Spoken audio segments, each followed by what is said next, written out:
আবারও না না আসলে নাই। ফতেপুর গ্রাম আমাদের, বন্যার তলে বাড়ি। বর্তমান সময়ে আমরা বন্যা অনেক আশঙ্কা আছে, কারণ আমরা মোটর দিয়ে পানি যাচ্ছি, বুঝছো? এই যে পানি পড়তেছে, এই টপ টপ টপ টপ করে পানি পড়তেছে এখান থেকে। আমরা কিন্তু ইন্ডিয়ার বান ভেঙে গেছে, ওখান কিন্তু বন্যা অনেক সম্ভাবনা বেশি।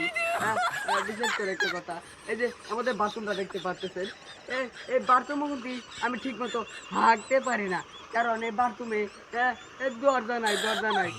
দরজা করতে আনলাম না, মাঝে বিছানা ধরিয়া বাথরুমটা কত কষ্ট করে করছি আমি, 4 লাগছে বাথরুমটা করছি, এখানে বাথরুমের দরজা নাই, এতে কিটা করবো আমি? লাগো মাঝে একবার বললাম মাঝে দেখ খেলা এই যে টয়লেটটা দেখতে পাচ্ছেন, এটা কিন্তু এই যে বর্তমান সময়ে আমাদের এখানে এটার মধ্যে দরজা নাই, চেয়া নাই, দরজা করতে লাগামো। আমি এখন দেখেন, আমি আপনাদের কিছু আগে দেখাই, আগে দেখে আসেন।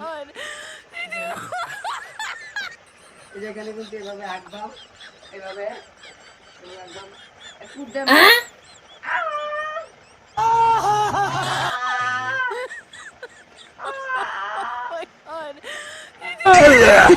আমি হাঁটতাম, তো আমার এখানে দরজা নাই, আমি কিভাবে হাঁটবো আমি বুঝতেছি না কিছু। হাঁটলে পানি নেওয়ার ব্যবস্থা করতাম এখান থেকে, কারণ এখানে পানির অভাব নাই।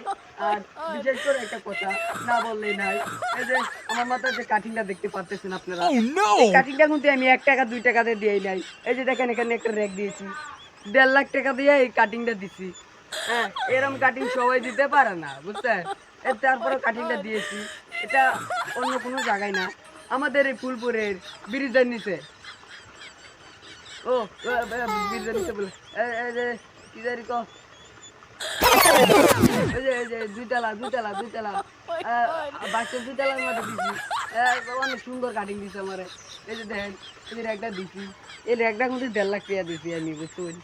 এই র্যাকটা আপনারা কারা কারা দিতে চান আমার এনে যাই ভাই, 2 তলা আমি র্যাক দিয়ে দেন, বুঝছেন? এই যে কোদাল দিয়ে দেন, কোদাল দেয়, বুঝছেন? আচ্ছা, বুঝলে তো হইছে। আর বাথরুমের লাগে একটু ব্যবস্থা করুন যে, হ্যাঁ বুঝছেন তো বিষয়টা? আচ্ছা, বুঝলে হয়েছে। আচ্ছা, আগে এখন করি আর না লাগে।